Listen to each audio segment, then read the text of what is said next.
I swear.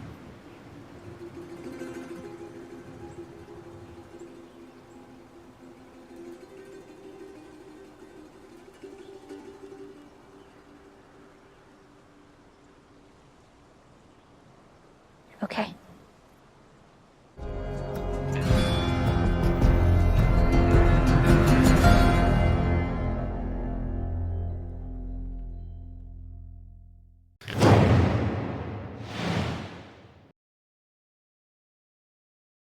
Hello and welcome to the first episode of season 2 of The Last of Us Spoilercast, where we talk about all things related to The Last of Us HBO with heavy spoilers. The show hasn't quite started yet as we're recording. This is just under a week away from episode 1. So what we're here to do today is to talk about The Last of Us Part 2, the game, and everything that we know, hope, and fear might be coming, all our predictions for season 2 of the show and everything else. So we'll go around in the order I can see everyone and ask everyone to introduce themselves so they know who we are. So, Still, do you want to go first? Sure. Hi, my name is Still or Dylan. I stream a lot of The Last of Us Part 1 and Part 2 Permadeath on Twitch. I've been doing that for the last 2.5 years, and then a lot of playing the game beforehand. It's probably my favorite IP. And I'm just excited to talk about what we think, how we think they're going to adapt this incredible game. Yep. And Ash? Hello, my name is Ash Billman. I'm a horror content creator / presenter / working on the Horror Game Awards with Phil. And I'm glad to hear that The Last of Us is a game, actually. I've only ever seen the TV series, so it's I got some catching up to do. No, Last of Us Part 2 is maybe my favorite horror game of all time and has deeply changed my brain chemistry, I think, from the first time I played it. I'm very excited for it to come to TV, but also very precious about it. So I've got thoughts. Yes. And Brooke? Yeah, I'm Brooke or B Dazzler. I content creator stuff. I stream sporadically, cosplayer, do a lot of Last of Us cosplay stuff. So happy to be here. Excited to talk about it. Yeah. And hopefully everyone should know me because this is my channel, but I'm Phil and I make a lot of content about The Last of Us, including running grounded permadeath on the game because I'm a glutton for punishment. I don't know. But yeah, it's a game that, like, for me, I played the first Last of Us like back in 2020 when the pandemic started, and I kind of got into like gaming again after not doing it for a while. I got a PlayStation 4 and all this sort of stuff, and then I played The Last of Us Part 2, and then it kind of somewhere along the way snuck in and became like this regular part of my life. I don't know about anyone else kind of experience of how it became what it is to you now today. Yeah, I didn't play it when it first came out. So I didn't have a PlayStation 3 at the time. So I ended up with a PlayStation 4 just before I started working for PlayStation. And Last of Us was like the first game that I loaded up because I did God of War and then The Last of Us, which was like one hell of a back to back. I was like, I'm catching up on these exclusive IPs. And I knew everything about the ending. I knew everything about the game and played it anyway. And it just broke my heart even still. And it was such a gorgeous experience. And then when Last of Us Part 2 came out, I was like, I don't know, it was just like I was so ready. It was really nice to be on board with all the fans who had waited for years for it and kind of on this wave of hype. And yeah, and it became a big part of my time at PlayStation Access as well when I was working there, covering the different remakes and different things that came with it, and then the modes that came afterwards. I just love it. I just think it's gorgeous. I think it's fantastic. I know we all do, but like it is just so special. I think it's almost indefinably special. You play it and it just does something to you. The way it's made, the sound, the acting, it's so cinematic. I think it was really a big wake-up call of like cinematic gameplay to me. The Naughty Dog experience definitely blew my nut when I first watched it. Yeah, I'm the same. I didn't play when it came out. I was a big PlayStation kid growing up. That was like our main console. But the game came out, I think, like right around when I graduated high school and went to college, and I had just taken a big hiatus from playing. So I think it was one of the games that got me back into gaming, which is great. My brother is younger than me, and I think the first time I experienced was watching him play it. And I like distinctly remember the first time I'd ever seen anything about The Last of Us. I was watching the Sam and Henry scene. That was like the first thing I'd ever seen, and I was like, wow, I like games are awesome. Like storytelling in games are awesome. So then I finally like went back and played it for myself, and then there was the show, so I wanted to play them both before the show had come out, and it's obviously just become a big part of my life too. Yeah. I really relate to the Sam and Henry seed experience. I can't imagine watching that being your first And I had no context experience for with it, that but I was game. like, this is heartbreaking and beautiful. What's going on? What is this? Yeah, that scene for me particularly was like the moment where I was like, what am I playing? Like I can't believe that I just experienced this, and I'm like fully on board at this point. But I was really skeptical when it was first announced, because at that point I was a big fan of Uncharted, and I was like, they released some gameplay footage, and I was like, we already have The Walking Dead, we have so much zombie content at this point. How are they going to do it different? And then you watch the gameplay and it's like slow and it looks a little clunky, and I'm like, where's my fast paced Nathan Drake leaping across chasms adventure?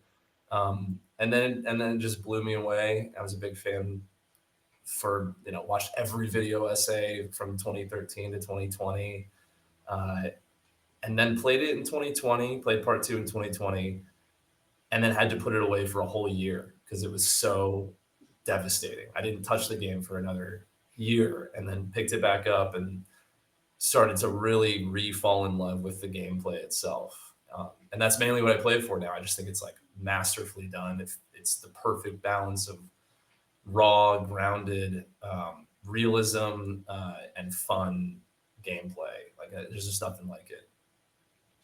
Yeah, I think that the gameplay is something. I mean, you can experience like over and over and over again. Whereas the story, and I love the story, but it's definitely not kind of a, oh, I've just done it, I'll do it again and I'll watch all the cutscenes again. It's like, I think the first time I played it on stream, and we got to the scene kind of where Joel was. I have put a spoiler warning on this. Massive spoilers for everything. Um, just in case I hadn't already. But yeah, got to the scene where like Joel dies, and like I didn't realize at the time, but I was like on the street, and like my wife Dee like came up afterwards and like give me a hug like at the end of the scene. It was like that does. I was like, yeah, that was a bit intense. God, it just came out of nowhere, that bit. I think that's kind of our anchor point for the new series, is seeing how all the fans of the TV show are going to respond, because the gamers did not respond well. So I'm looking forward to seeing how the TV fans kind of go along with it too. If you remember, the whole campaign for The Last of Us 2 as well had like included Joel in all of the clips, so you had no idea that he was going to go. Like that bit where he goes, "You don't think you're gonna do this alone, do you?" And I was like, ah! When Jesse popped out and it was him instead, because they'd put his face over it. I thought we were going to be dealing with a ghost. I'm getting ahead of myself because I'm excited, but like, just yeah, the death thing is just I don't know how I'm going to cope seeing it again, since so many times, but like seeing it in a new format again. Oof. Yeah. No, well, that's an interesting point to jump off to, I think, because I mean, just on that point about like the trailers, if I remember correctly, they released the first trailer with Ellie doing like singing through the valley, and then Joel appears like, "What do you think you're doing, kiddo?"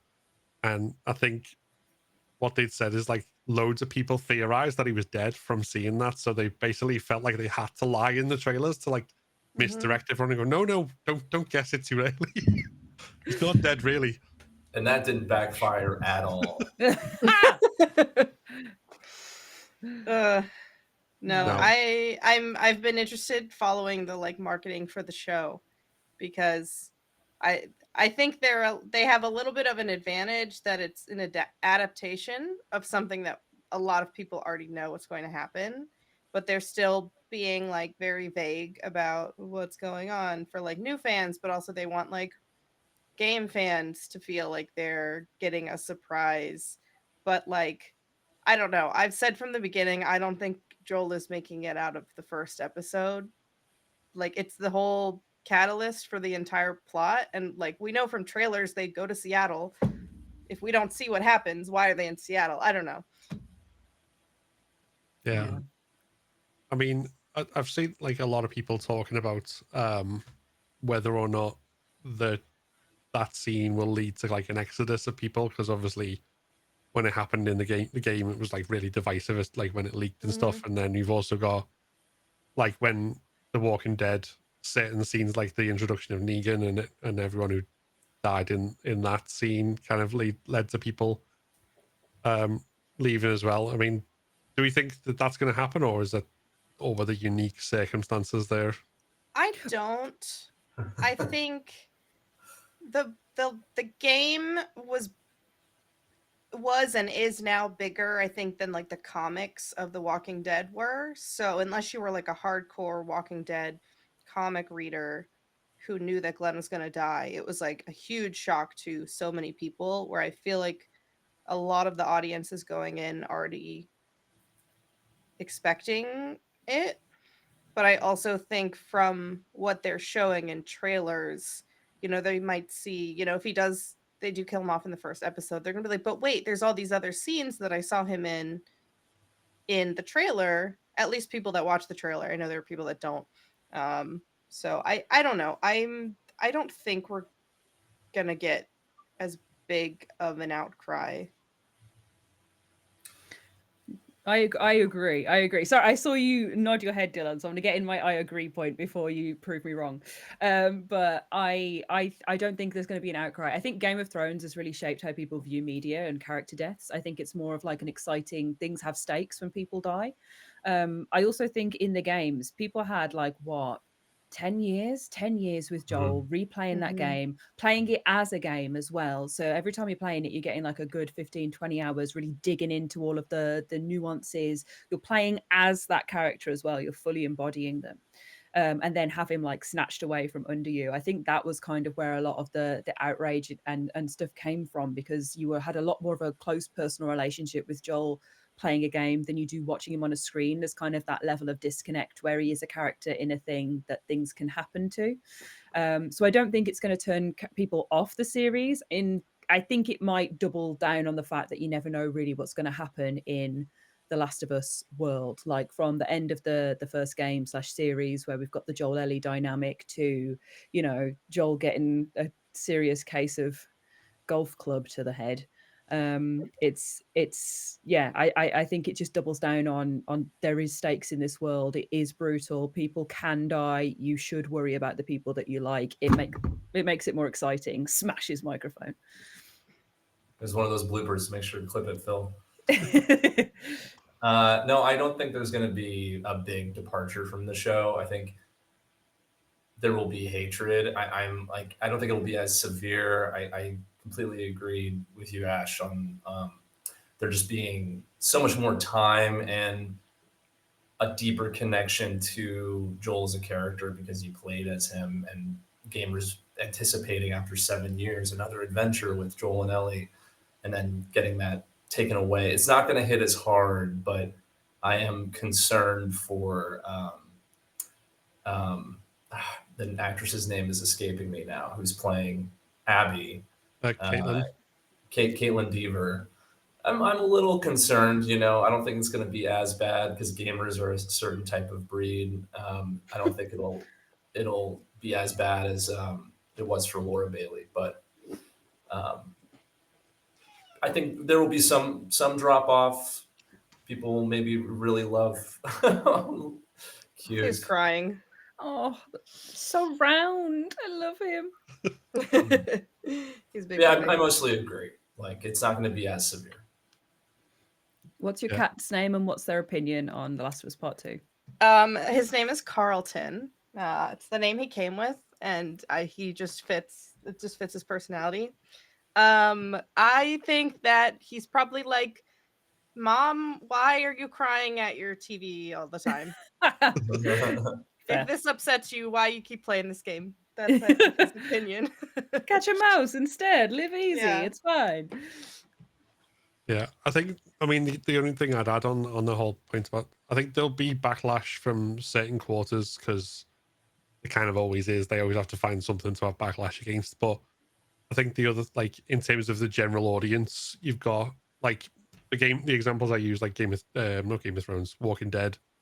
They did a very, like, the way they handled Negan's introduction and Glenn's death, and then also what became Abraham's death as well, like, was very, I don't know, it felt drawn out to the point where, like, it happened one season and then we didn't find out who it was till the next season, and then they drew it all out and then they added this extra shock value. So I think it wasn't just the fact that someone died, it was how they'd done it, and like this huge kind of almost like, oh yeah, well, you think you know what's coming, we're gonna give you this extra value kind of thing.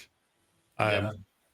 And same with, like, obviously part 2 had the leaks, which I think looking at the story through leaks rather than through playing it yourself is never going to give the same kind of response. So I do think, hope that it'll be better received in that sense. Yeah, I kind of hope. I kind of hope, just for us good game fans, I kind of hope that they give Joel a different death, just as brutal and nasty and gory, but like I kind of hope that they do it differently so that you know it's coming, but you don't know when. So that it's still, even for people who know, know the situation, that it's going to be still slightly different.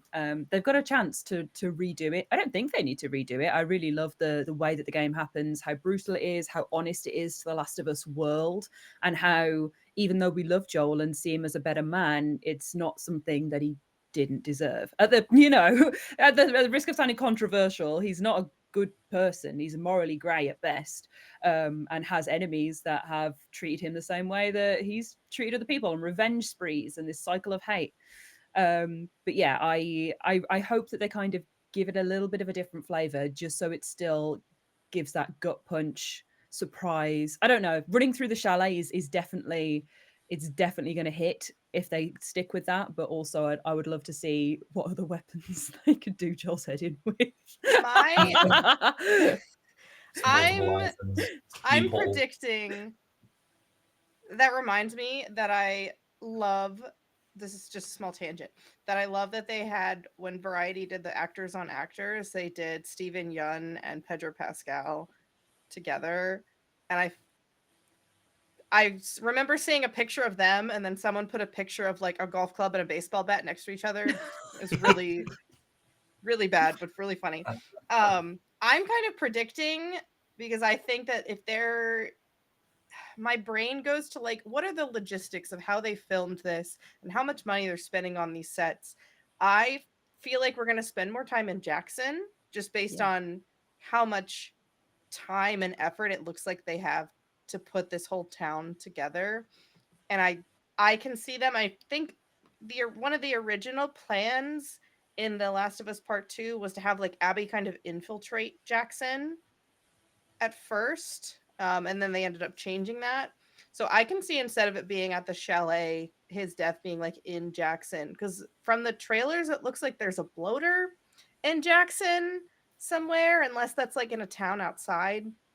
But I don't know, I can see them kind of spending more time there and having it happen like where the WLF like infiltrates, like they actually go to Jackson instead of Tommy just being like, yeah, you can come back and like restock with us.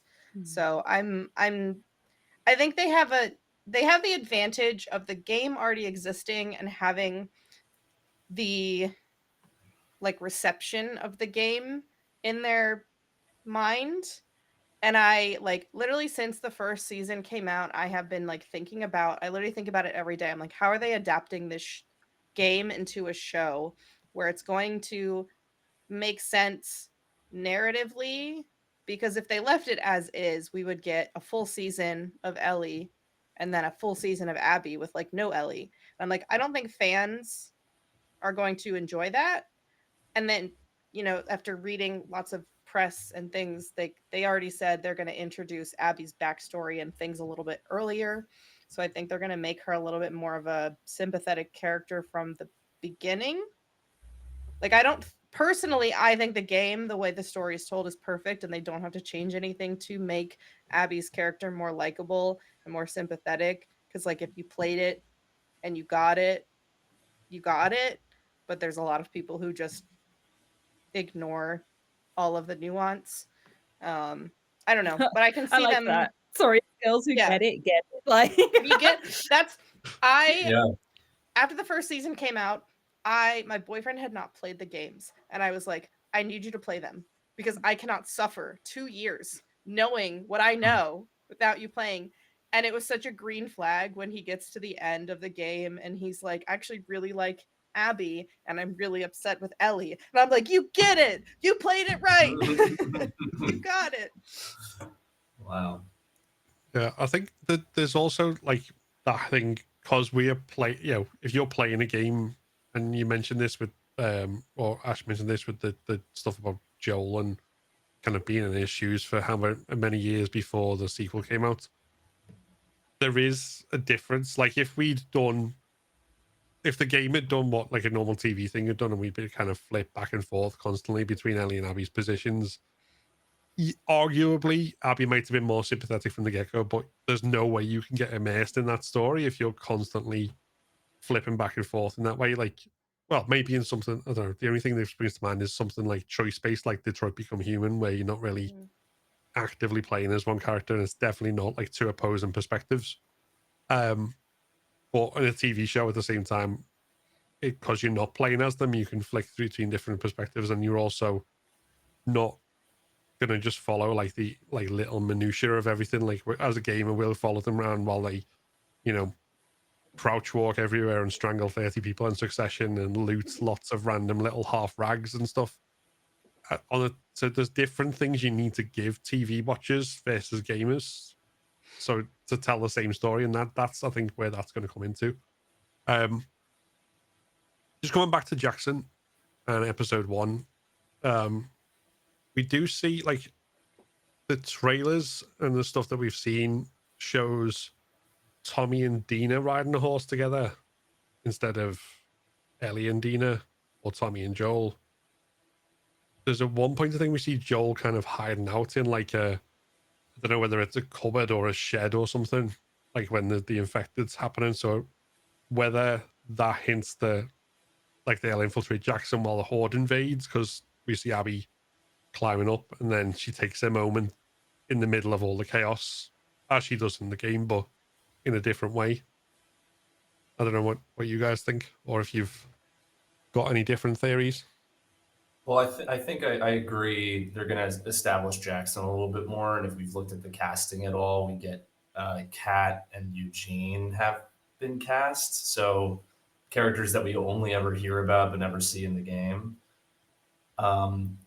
I have sort of a prediction for the first 3 episodes to kind of go along with this, because I do think they're going to still give the viewers this like immediate anger towards Abby and then maybe more immediately explain her backstory. I think that the first episode is going to be establishing Jackson, establishing these characters, and ending on the cliffhanger of this horde. And you have Abby. We don't know what she's about, but she's there and she starts trying to infiltrate. The horde is coming. Credits. Episode 2 is going to be this action-packed. Horde infiltrates Jackson. Multiple characters die. Don't get me started on Tommy and Maria's 3-year-old child at this point that I think might incidentally die to an infected. And episode 2 would end, or towards the end is when Joel would die. And then we end that episode with this anticipation of going to Seattle to enact this revenge. And then at that point, episode 3, we completely jump back, deprive the audience of this like anticipation to go, and we get Abby's backstory. And episode 3 would be like an immediate sort of a little bit of like, hey, Abby was Jerry's kid, and here's this motivation. So just a little bit more empathy, but we wouldn't really get into Abby's stuff until season 3. I definitely think they're holding off on Abby's storyline for the next season. I feel like we would have heard about a casting for Lev and Yara by now if they were going to include that this season. Yeah, I think oh yeah, God, just thinking about it stressing me out, man. Because like it's there's so many ways that it could go, and I have every faith that it's going to be gorgeous and beautiful and really reflective of the game.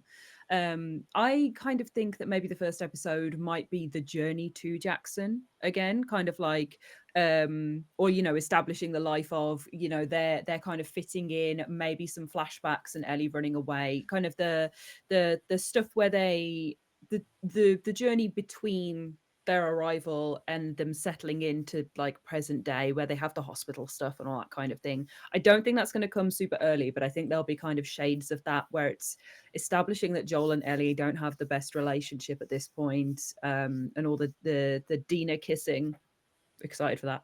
And I love Dina so much. Like I'm glad that she's getting her on-screen moment. And then yeah, Abby it surprises me that we have a casting for Abby purely because for me, I would have thought season 2 should be all about this lead up to this stuff happening and Ellie's story, and then season 3 should be Abby for me.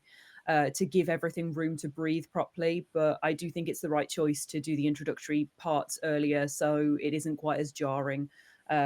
It's kind of hard to think of this objectively because subjectively that's what I would like to see as someone who's played all the games and knows all the ins and outs and kind of wants everything to breathe and have time and is patient with it. That's what I would like. But what will work for a TV audience and to make a TV show that's going to be slightly different is definitely it's definitely more of they know what they're doing. You know what I mean? I have ultimate faith that introducing Abby's stuff earlier, kind of doing this crisscross, this mishmash of stories and tales and entanglements is the best way to go. I just like, they just got to do it right, haven't they? They got to do it right.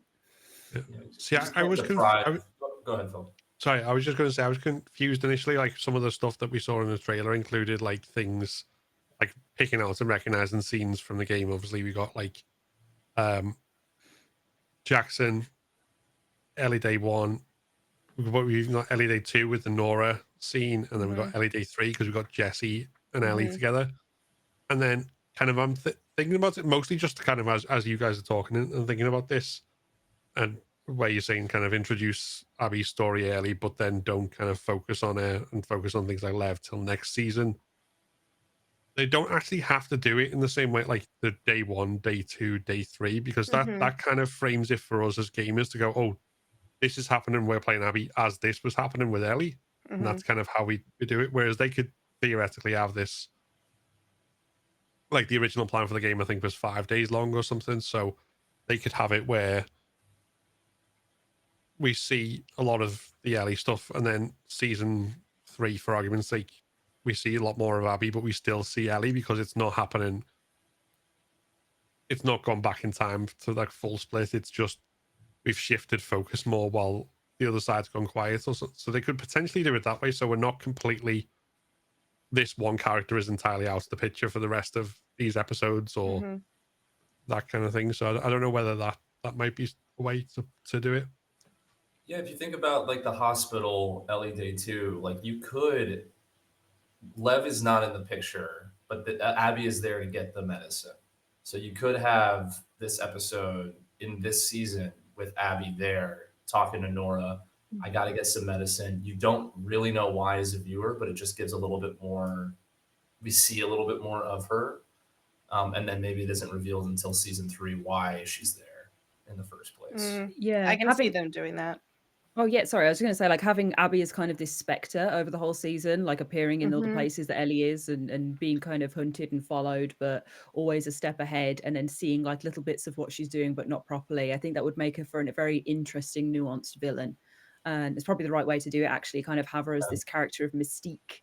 And then, yeah, just constantly like Mothman in the background. Because it's going to be tough to pull off the dramatic irony that happens in the gaming experience. Like already audiences were so irritated that you had to go back for another 4 or what am I kidding, like 6-7 hours of gameplay before you got back to the theater.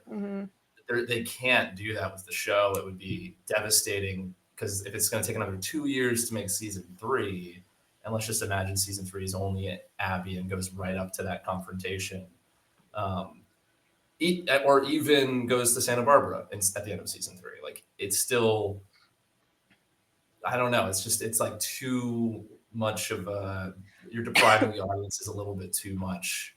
The game was already that was a big point of tension, and you got everything right away. So like 2 whole years without anything would be devastating. Yeah, I know they said that we were getting some things that happen later in the game, or that we see later in the game earlier. And we know from trailers that we're getting the dance scene, which in the game is like a flashback that we don't see until Ellie and Dina are in the farmhouse. And I don't know if you guys have seen the list. They released like the actor or the writers and directors for each episode. And so I have a little bit of a different idea based on, I like looked up all of these, like all the directors, and I was like, this is what I think is going to happen based on these directors and what they've done before. So the 3rd episode specifically is directed by the same director who directed episode 3 of season 1, which is the Bill and Frank long time episode. Oh my god. So okay. I God. I think that will be the episode where they're focusing on Eugene. And it'll be kind of a separate story, but still has like a through line to the present day, like the 1st episode or the 3rd episode in season 1 did. Which episode number is this? 3. Okay. Episode 4 was directed by Kate Herron, who was the director of all 6 episodes of Loki season 1. And I really like her. I don't think we're getting to Seattle until episode 4. And because she is like a really good at showing like things from a queer perspective. So I feel like I just have like a gut feeling we're going to get the scene of Ellie singing to Dina in that episode. Episode 6, they've hinted a lot about it's directed by Neil and was written by Neil, Craig, and Haley Gross, who co-wrote the game. And they're like, yeah, our actors for episode 6 like left a piece of their soul in that episode. I'm like, okay, so that's the museum. We're getting Ellie's birthday in that episode.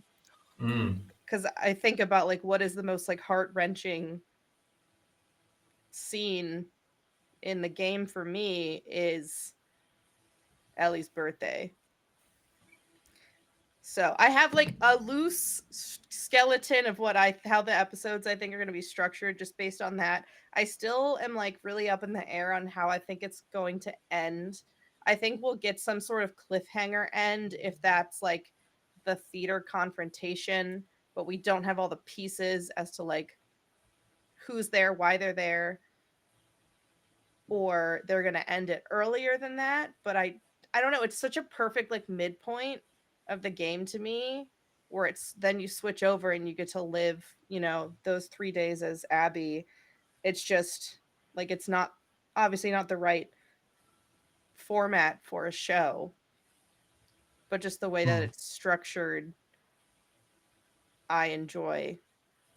They could, again, kind of thinking aloud on this, they could end with the aftermath of Ellie torturing Nora. Because that's kind of the point, if you look at it, where Ellie's obsession kind of has reached the point where we're like, oh shit, this is taking a toll kind of now. And like we see the aftermath, we see the hands shaking, and when she's kind of having her wounds treated by Dina and she's like kind of holding her face in shock and all this sort of stuff. That'd also be a good point, coming back to what you said earlier, still about kind of using Abby being in places and then not revealing why she's there till the next season, because if we know she's in the hospital, but then the next season we can kind of like go back a little tiny bit in time and see kind of why she's there and what she's doing that for, and then we can catch up in a couple of episodes to like, we've now got bigger stakes for Abby, obviously, with the whole Lev situation. We can go to the island, we can go to everything else, and we can bring the confrontation forward in like, and kind of that be where everyone finally collides. Either, I mean, I'm getting ahead, I'm predicting how season 3 will end rather than season 2, but just kind of, as you thought, they're just kind of pieces fitting together in my head and going, ooh, maybe. Yeah, and I mean the torture scene with Nora is kind of the point where Ellie's brutality grows away from being something out of necessity into like, this is more an active choice that she's making. I worry about that kind of being the ending point, like just because it's so bleak. Like I feel like with TV and with something that's going to have miles away. It's not that everything needs a happy ending, but it needs a note of like what happens next. And I think with because she gets what she needs out of the hospital, it feels quite conclusive. I also think it's a really good point of pitching Ellie as a villain, which we know she isn't. Everybody's morally grey, but I think if we're going to have like season 1 and pitch like Abby as the villain of this and see all of her choices as the wrong ones and Ellie's as active, like, you know, justifiable things against that, and then we flip the narrative on its head in season 2 and have Abby's perspective with Ellie as the villain. I don't know about ending it at hospital. I think it'll probably need to incorporate maybe just a little bit more after that. I don't know, I'd love for them to go all out and like, I love the Rat King to be in season 1. I'd love to see the Rat King. That would be great. But No yeah. shot. Huh? I said no shot. Season 3. That's my prediction. I think it'll take them a lot of time to like figure out how to do it. Because I can see them wanting it to be more practical. Just strap 3 guys together. It'll just be like Javier Botet, like doing it as always, because he's always the creature man. I don't know. I think the season 1 played really well with the horror as well, and like I want to see the horror of The Last of Us Part 2, because season 1 and the first game sets up this world as a horrific world. It's a horrific world full of horrible things, and the people are always the worst part of it. Season 2, we already know that people are the bad guys, so what weird monsters can we pull out to make it even creepier? So I do want them to kind of double down on the stalkers and the shamblers and the bloaters and the rat king, because that's what we get in the game. And like even the people become weirder, like with the cultists and, you know, it's and the WLF, who are like well hard compared to Fedra. So it's just I want them to double down on the horror and the nasty, and we've talked a lot about the people, and like actually a big part of this for me, I really want to see them do the clickers, the cordyceps, the infected, even more ham this time as well. There needs to be room for that to happen, and the hordes and the kind of, I think the thought of the mushroom taking over your brain, like when they did it with the throwback to that old TV show in the first series, and they spoke about how it like kind of takes over and set it up that way. I'd love for them to just kind of lean on the horror of these things happening to a human body, the body horror, the humanity that gets lost in there, the seeing like a face that's familiar, that's been taken over by shrooms. Like I just think there's a lot of that can be played with in season 2 as well. Speaking to the horror, because I love that you described it as a horror. I almost forget that it is, because when you do the permadeath runs, you just skip all the cutscenes. It's like far more of a. I think of the drama of the game so much more than the horror at this point. But the horror of the unwinding of Ellie's mind as she's consumed by this rage is so fascinating to me. I only for the first time recently played the Lost levels. Have you all played those? Yeah. And something I wish that they had kept in the game that I would love to see them do throughout the show is Ellie's seeing Joel, kind of like that. Yeah. I love that moment in the Lost level, and then they do it at the farm where there's just that flash of Joel that it's such an easy, like, quick way to show where Ellie's mind is at. and what's driving her to like keep pushing forward and murdering just everything in sight it's like to get away from this. Like she has to solve this problem in her mind. She has to like absolve herself of the visions of her father, basically. Yeah. So Yeah. I would love to see that. I was gonna say, if I had to point to like anything that I think could have been stronger in the game, it would have been that aspect, because they took so much of those things out. And you only read, if you read her journal, there's journal entries and illustrations of like Ellie talking about how she can't see Joel's face as anything other than it crushed by what Abby did to him. And then that's why, like, at the very end, she finally sees Joel like in a peaceful place playing guitar, and that is part of what stops her from killing Abby. And I would love to see them really play more with the like psyche of Ellie in the show and Yeah. add more of that in. Yeah, getting the backup for the way that she acts. Mhm. The way that she acts in the game is definitely, I think so much of it is open for you to read into it and to glean from it. And in a TV show, I think having the more explicit moments of this is how she's thinking, this is how she's feeling, with like just like the flash of visual, I definitely back you guys on that. I think that'd be really cool. Yeah, because again, you kind of do have to spell that thing out a bit more on TV. It feels like you have to kind of not necessarily have someone do a full monologue and say, this is how I'm feeling right now, but there has to be something more kind of visual there. And I think that would probably be really powerful way of doing it. Mm-hmm.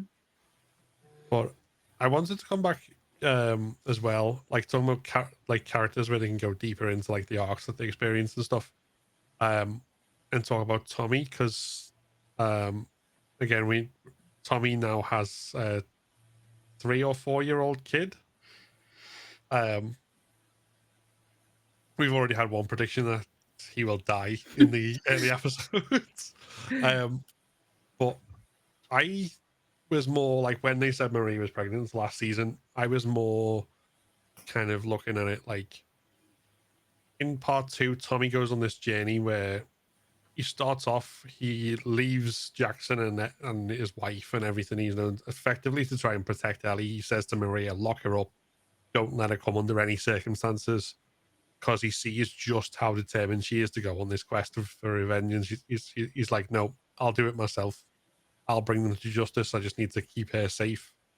And then, obviously, by the end, he gets shot. He loses sight in one eye. He can't walk properly. And he's that embittered by it that he effectively turns the opposite way and drives Ellie out. Like, reignites her PTSD and says, you said you'd make her pay. You need to go out and do this.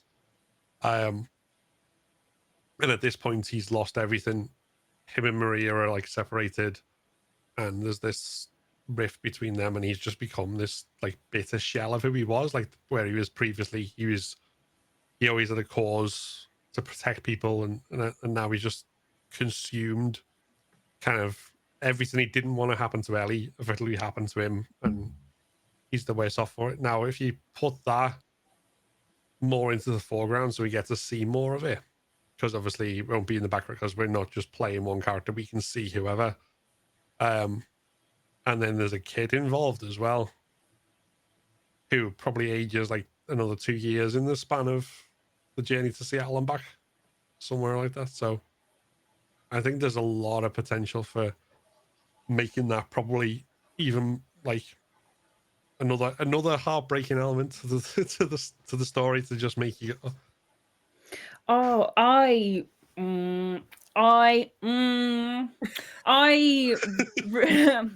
resent the use of children as shorthand for like fear, or being like, oh, I'm a better person because I have a baby, or like, oh no, my baby has been killed, now I will do everything. Like I don't like children being used as shorthand for this, and the only reason that it's going to be introduced is to do something like that, because it wasn't in the game. Maybe it's shorthand for showing how much Tommy has grown and settled, and that Jackson is his home in a new way, in a very clear way, because the baby is there. But I think what we might see, or how it might work to kind of motivate Tommy in a way that isn't just, killing off his child. I think it might be the parallels with Dina's situation, because he's going to be very close to everyone in Jackson. He's going to, but Dina becoming pregnant and kind of this struggle of looking after her baby. I think that might be what brings him out, and what kind of does it that way, that he feels like he needs to protect Dina in some way, because of the parallel with his own child, and that might be where the motivation comes from. And in doing so, he leaves his home, his wife, his child unprotected, and then something terrible can happen there that then he has guilt for and feels motivated for, to keep on pushing and to fight for Joel. And then we're in the spiral of hate again, the revenge circle, the let's go after Abby at all costs. They might just take Tommy out altogether, which would, because he runs such a separate story that we've already got two perspectives of going through these 3 days, and Tommy is like the unseen third one.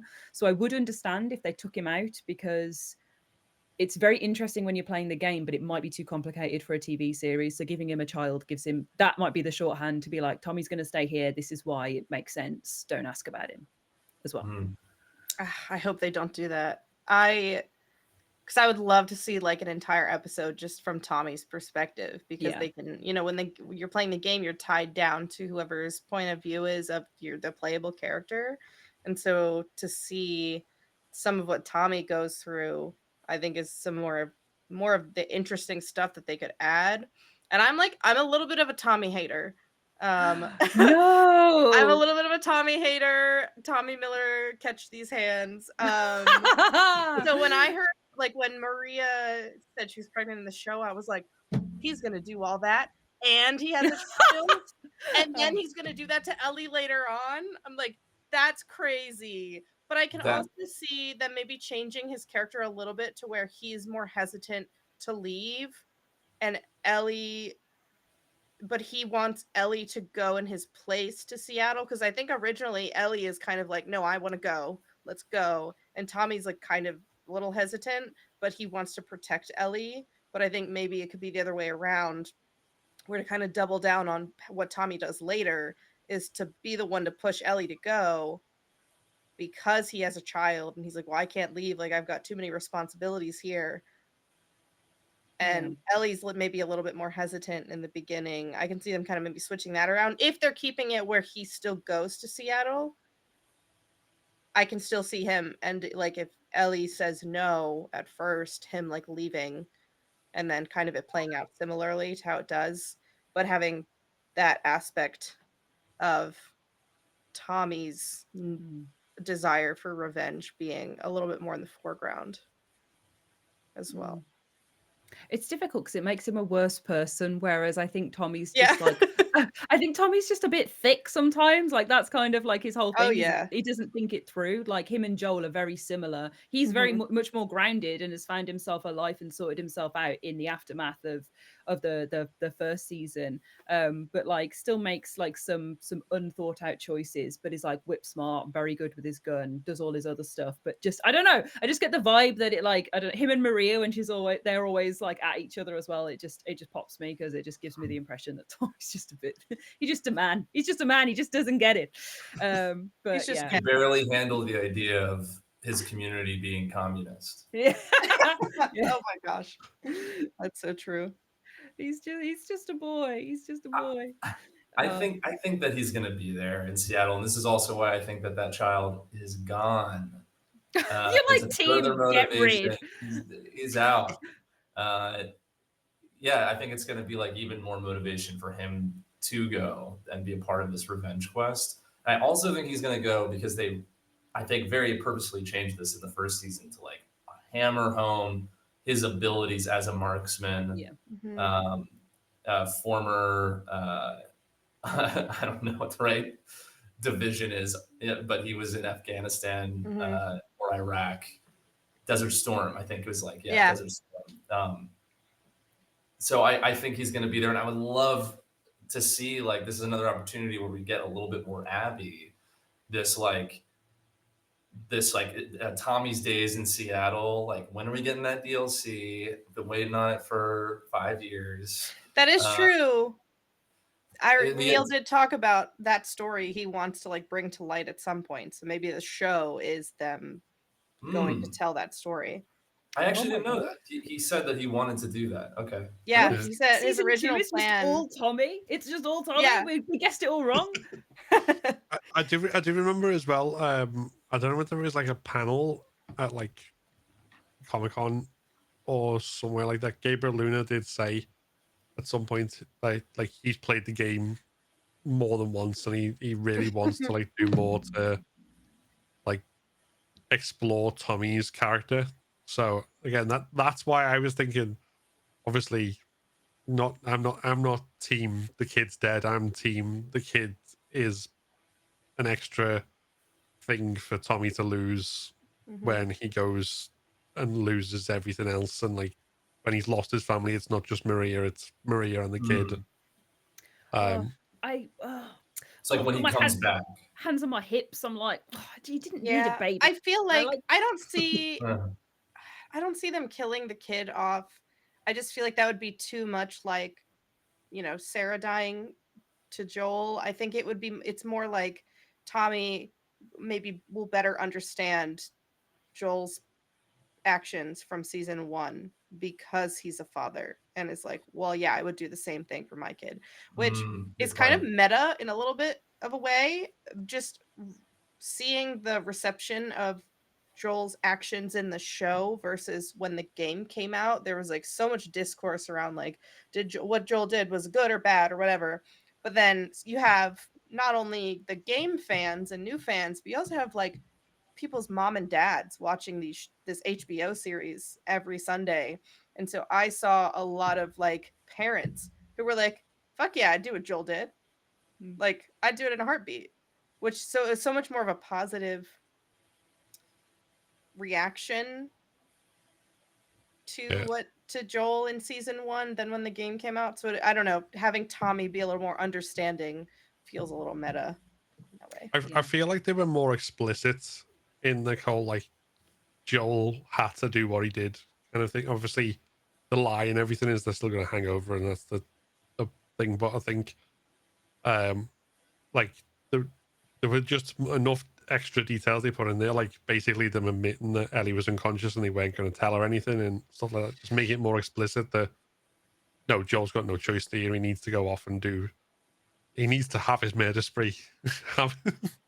Because again, like I know, like Neil said, like his inspiration for that was essentially him as a father, like what he'd do, how far he'd go if it came to it to protect his daughter. And then the thing that always sticks with me is Troy Baker talking about it, and he's talking about saying he didn't understand it till he had a kid himself. But then like the way like that Neil had explained it to him was effectively like a lot of people seeing it was like Joel's choices between saving the world or saving Ellie, and he's like, no, he did save the world because that girl was his world. That's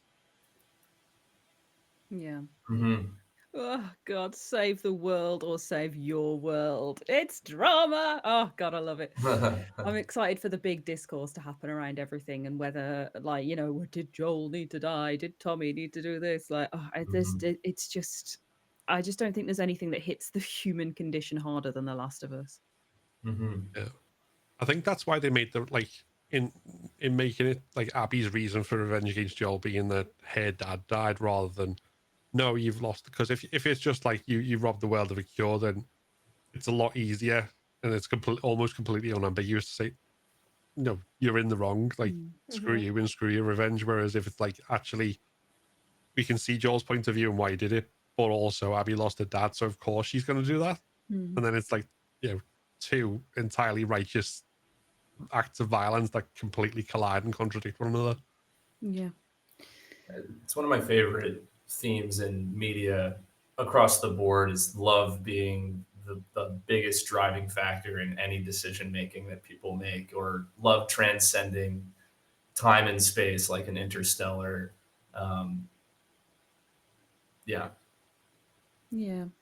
I think that what they said about The Last of Us is always stuck with me. Is the first like game was about love. It was about finding love, journeying through love. It's about hope, is what they said actually, not love, but hope and love I think go hand in hand. And then the second one is about hate, and kind of it's the two sides of the coin. It's the dark side of love, the extremes that love will drive you to, the hate that is born from love. So it's just all an extended edition of that same emotion, and how it just wreaks havoc on a psyche, which is fascinating. And then they add zombies in, which is even better. And I know they're not zombies before anybody comes to me in a comment. I always say Infected. mushroom zombies whenever, like, Yeah. because that's effectively what they are, mushroom zombies. In a way, isn't it just like a really gritty version of Mario? No, don't do this. Mhm. Oh God. Mhm. Didn't I see someone a make a lot of the trailer? Mario movie in this. God. Didn't they make a trailer of The Last of Us meets Mario as well? Or if I imagine Yeah. it? Yeah, it Yeah, was they a did. SNL So- skit. Yeah, That's it. That's they it. did. Oh, right. Oh Like yeah, Pep- yeah, because it's Pedro Pascal in like a go-kart, isn't it? Where he does that line, he goes, "It's a me, Mario." I'm smiling too much to do the impression of him being like all deadpan about it, but God. I've got kind So- of an out of. Well, go ahead. Sorry. no, finish your thought first. I was just gonna. I just had an out of left field prediction that it doesn't fit in anywhere. This is like, I'm just a big Boris stan, and I would love to get like the first 15 minutes of a Hillcrest episode that's like Boris's story and the downfall of Hillcrest, and it helps further establish the wolves as a faction. Mm. I love Boris. Well, we are seeing what look like flashback scenes of Jeffrey Wright as Isaac, because he's in a Fedra uniform at one point. So we may get I'm so something. excited. That was like all I wanted. I was clamoring. I was like, get Jeffrey Wright to play Isaac, please. Yes. And then I was like scouring all of the like any set photos, and I was like, is Jeffrey Wright there? I was like, is he at any of the cons that they're all at where they're gonna announce it? And so when they confirmed, because I was like, he's partially the reason that there's a show at all, because he worked with he was working with Shannon Woodward on Westworld and HBO, and Shannon Woodward, who plays Dina, was the one who basically set Neil and Craig up together. Wow. So there's all those connections. Ooh. The thing that I always remember about like Jeffrey Wright's like performance as Isaac, though, I think it was from the director's commentary talking about the scene where he's talking to Manny and Abby about like attacking the island, and he's eating an apple in the scene, and Oh, and he basically eats the apple ate an every apple time. every single take. It's just like gorging on Yeah. apples while taken for this Uh-huh. scene. You guys know what a spit bucket is in film and TV? Uh-huh. These scenes where you have to eat over and over again. You have a PA come up with a bucket for you to spit the food back out, because you're not gonna. Yeah. It's a slice of pie. You're doing like 7 takes where you're eating a piece of pie over and over again. Save it for later. Get it in the trough. Yeah. I'm really excited to see more of the WLF. I feel like all of the cast that they chose for like Abby's crew are so interesting. Oh, that's actually. What do we think about like slight tangent, but the WLF thing? They've spoke about Abby not being quite as like muscle mommy as she is in the games. How do you guys feel about that? It's fine. Fine matchup against Bella Ramsey, who's like 5 foot, and in the game, Ellie's supposed to be 5'6" or something. Yeah. So I just think as an adaptation and a matchup, you have both of those Yeah. people on screen. Like if Caitlin Deaver was like jacked, I'm like, I don't know if I buy Bella Ramsey standing in a fist fight at least against. Yeah. I guess think that- it's like a purely mostly logistic choice, and I know a lot of people are up in arms about what Neil said about like, oh, they're focusing more on the drama, but like they knew that they were going to ask that question. You know, he knew that he had to have something in the cards to say when they ask like, oh, why isn't Abby like muscle mommy? Because obviously that was going to be a big question for a lot of people. And it doesn't make sense when Bella Ramsey's like, what, 5'2" or Yeah. something, which is something that's always bothered me about the game, is that like 14-year-old Ellie and 19-year-old Ellie grew like 6 inches in that span. I'm sorry, I've been the same height since I was like 12 years old. Making Ellie taller always upset me just for that reason. She's still very small. I have this distinct memory watching another Last of Us streamer. Like, she spent ages doing it, like getting behind one of the WLF in Hillcrest and like standing up just before like doing a stealth grab and like then going into photo mode and like basically kind of, if I'm the WLF soldier, like Ellie's like there, so like tiny, and then like once you grab them, like she's basically on her tiptoe. Oh man, I like that the you know, not everything has to be absolutely preserved from the games. I think it makes sense for them to toy and play with things and make them better or different or even worse, because it's still a new experience for people to go through. And I think it's just interesting seeing Caitlin. I love Caitlin DeVere. I love everything she does. I think she's amazing. She'd have been my first pick for Ellie, interestingly. And like 10 years ago. yeah, even now First, though, like, fan casting. even now, get her in. No, Bella Ramsey's great as well. But yeah, I think that she's great, and I'm glad that they've kind of chosen her without thinking too much about. They've thought less about aesthetics and more about acting and aura, and I think that is an important part of getting this whole thing right. Though I don't know, I love that Abby is so jacked in the games, like that it was such like a point of contention and talk, and like just there was so much debate around how muscly she could be if it was real and all this sort of thing. So I kind of like that it was a big middle finger to that whole conversation. But it's also I think that's the only kind of disappointment for me. Like, don't get me wrong, I think they've cast.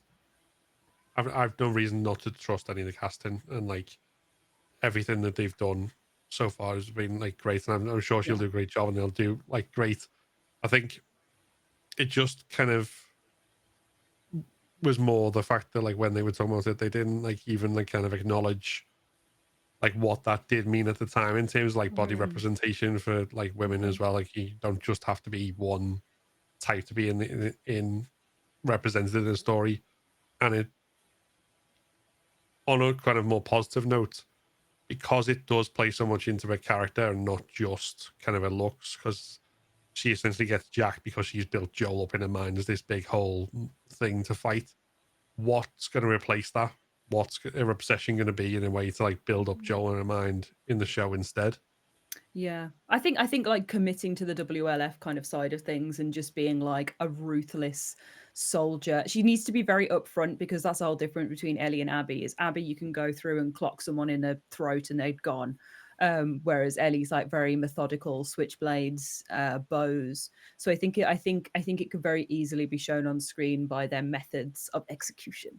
I think moving as like a very solid, committed unit with the WLF and Abby at the front of it and being like a leader translates very well as like she's devoted her whole life to this, or like, you know, building and scrapping guns and cleaning stuff. That very military lifestyle, I think, will be the discipline is the thing that we need to see. If it's not in her bodybuilding, then it can be translated through the equipment that she carries as well and how she treats it. Yeah, it will be very interesting to see how they do in the end. Again, I mean that's what we're here for, but I'm going to be like poring over all these little details and be like, ooh, well that means this, or this represents that. For sure. So I think, I mean, we've kind of gone bouncing all over the place in terms of this, but I think, is there anything that you guys think that we're going to see in this coming season that we've not talked about at all yet? Oh yeah, I think they're just gonna re-release season 1 and call it a remaster. And then they can re-release it again and remake it. Yeah, exactly. oh man, Yeah, I would love to see it. I'd love to see it just because it would be so funny. I feel like it would have so many people confused. I spoke to someone the other day. They were like, "Oh, do you see the Last of Us Part 2 is coming out?" And they went, that's and I remember commenting something about the game, being like, "Oh yeah, it's my favorite game ever." And she went, "Oh, it was a game," and I was like, "Ah! You don't know." Starts twitching. Like, what do you mean? Yeah. It's like, I'm glad that you have access to this and that like the story has transcended its medium, but also you need to come with me and be strapped down for 12 hours and play through this right now. Yeah. Not as aggressive as that sounds, but also as I aggressive. feel the same way. I have watch parties. I did watch parties for season 1. My brother was the only other person that had played them and like knew all the spoilers. And so it was really fun to watch my friends who had never seen it like experience the story. And I'm so excited for them to go through season 2 in the same way because I've tried very hard not to spoil anything for them. And I'm particularly excited for them to then question, Brooke, why do you love Abby? Why do you love her? Why do you cosplay her? Like, what's wrong with you? Like, why do you like this bitch? I'm like, you just have to keep watching. Yeah. I really hope. I don't know if we'll get it in this season. I think we're gonna get some Seraphite content just from the trailers we've seen, but I would love for like an entire episode on like the Seraphite backstory and the what's her face, who we never Prophet. see. We just see her in the paintings and things. Oh, the god. Yeah. What's her Mother, name? what do they call her? That's it. The Yeah. Prophet. The Prophet. Yes, I would love to see a whole episode just dedicated to like the origin of the Seraphites, which maybe we won't get until season 3, but Yeah. I want them to be indulgent, you know what I mean? There won't be because it's like the first season, like I would have loved them to indulge more on that, but like they won't because they can't be, because otherwise it'll feel too slow and the game's very punchy. So I get that, but just stuff like that would be just so delicious to see. Yeah. See, I mean, everyone's talking about kind of the birthday gift as the flashback you're going to see, or if it's one of the infected, talking about the Rat King. On both of those points, I really hope, even if it's not this season, I want to see Joel slice up a bloater with a machete to save Ellie. Just, yes. Oh man, the biggest pop of season 1 I released that was heard internationally was when the bloater tore someone's mouth open in the background. I've taken so many pictures in photo mode of Joel's head being popped open like that. Like, and I was like, I was like, Leonardo That's the DiCaprio death animation. They did that. So it's my favorite death animation in all of games, and I'm a real freak about it. And I love that was in there. So I'm absolutely sure that they will have something for you, machete bloater freak, as well, Phil. Yeah, I mean, we already know we're getting Tommy taking it on a bloater with a flamethrower. Yeah, it's just like, you know, Awesome. basically a level of no return. Love it. Mhm. Oh, I love it so much. Oh, yeah.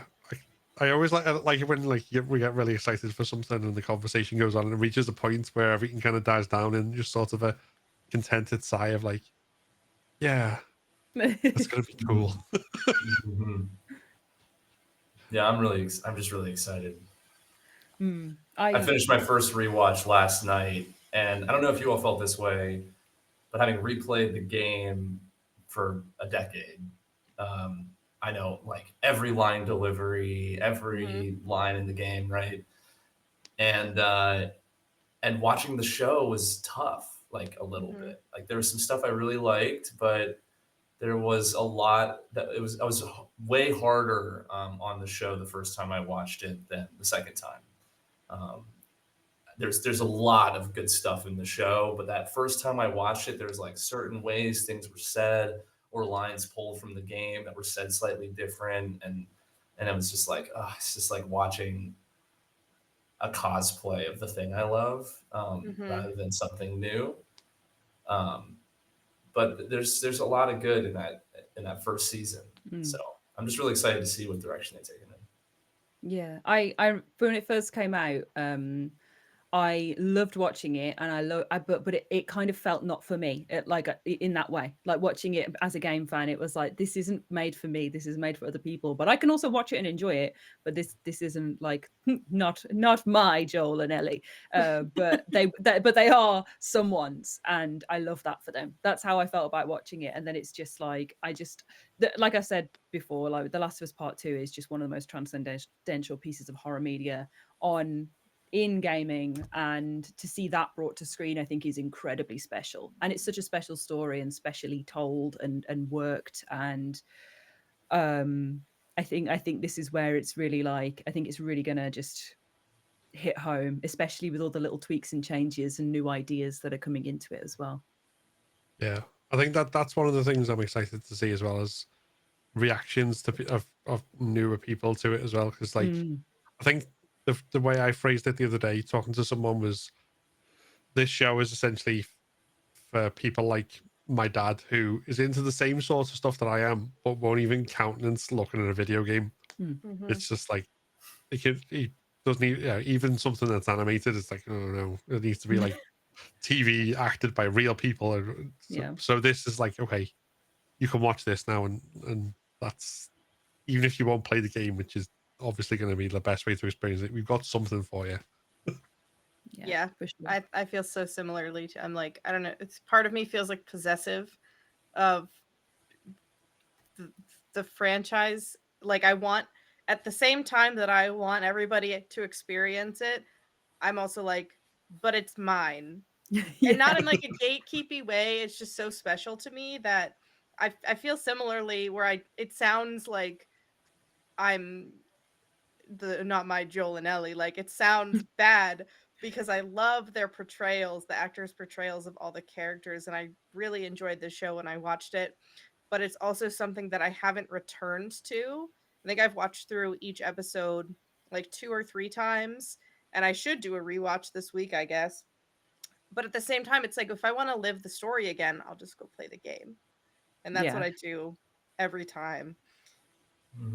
I think it's like nostalgic as well, isn't it? Nothing beats the nostalgia lens. Like, no matter how long ago it is, like, that's your first experience of it, so that's the most special one. There's going to be people who watch the TV show, then play the game, and the TV show is what they're going to return to again and again, because it's it's what hit them. So yeah, I totally agree. I the not my Joel and anything is just, it's it's just shorthand for trying to say the game is our one love for sure, but it's still amazing, the TV show. So any final thoughts as far as this goes before we, obviously, this, like, next week, we'll know how things are going to go on episode 1, and there'll be lots more to talk about. But as we're going in now, is there anything else kind of rattling around in your brains, just like thinking, oh, I hope this happens, or what if this, or... The only thing that I can think of is who Catherine O'Hara is playing and why they made that change. Because I think she's a therapist. It's kind of what everyone has surmised her to be. But why that choice versus a one-on-one with Tommy? Like, we know Tommy in that first conversation, how we open the second game, feels very purposeful and character driven, and they bond over this choice that Joel made. So yeah, maybe it's not at all what we're thinking, but I'm kind of hoping that means that we'll get more of Joel's side of the like rift between him and Ellie. I hope that they will be able to like display, because we see how Ellie feels learning over time what Joel did until he finally tells her the truth.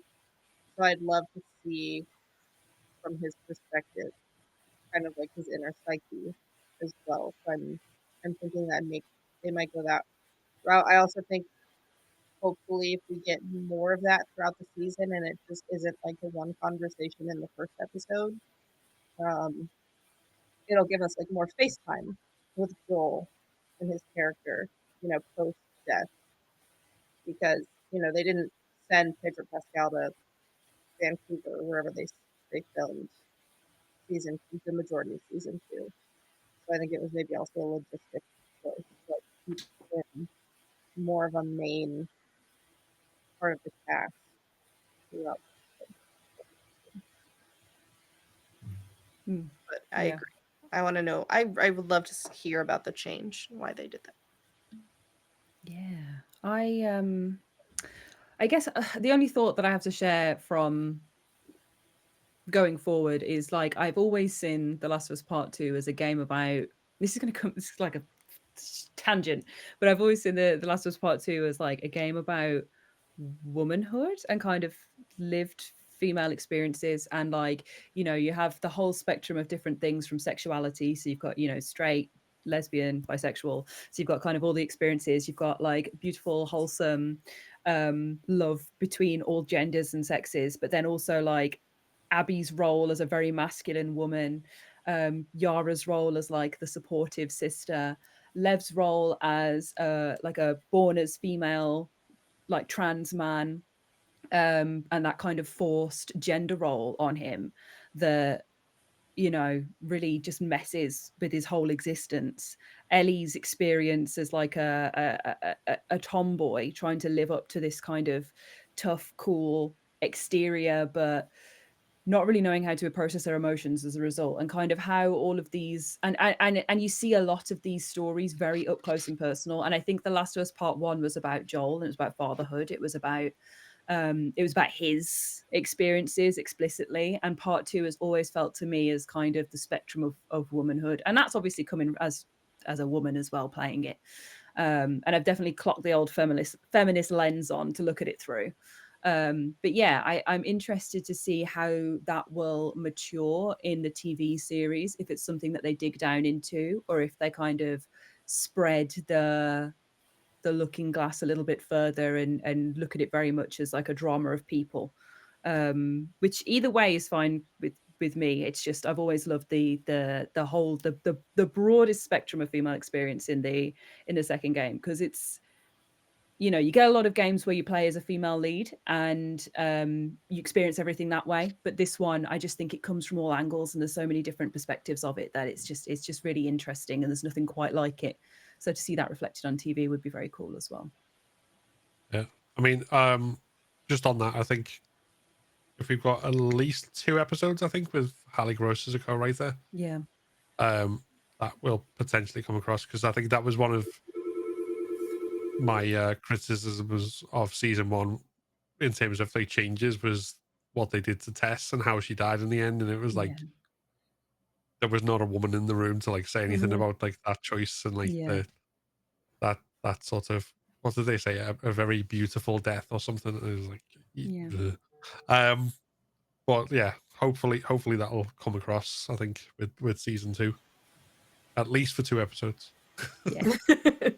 Yeah, I'm glad that they brought her back in any capacity, because I think the story really needs a feminine eye. Yeah, it's Ellie's story at the heart of it. Like that is the, you know, and it's Abby, but it's Ellie's story, because it's been, and I think the Last of Us Part 2 kind of, it's always been Ellie's story. It makes you look back and see it's always been Ellie's story. As much as everybody focused on Joel and was very upset about his death, it's never actually been his experience. It's always been Ellie's. And I think that really shone in the second part. Yeah, absolutely.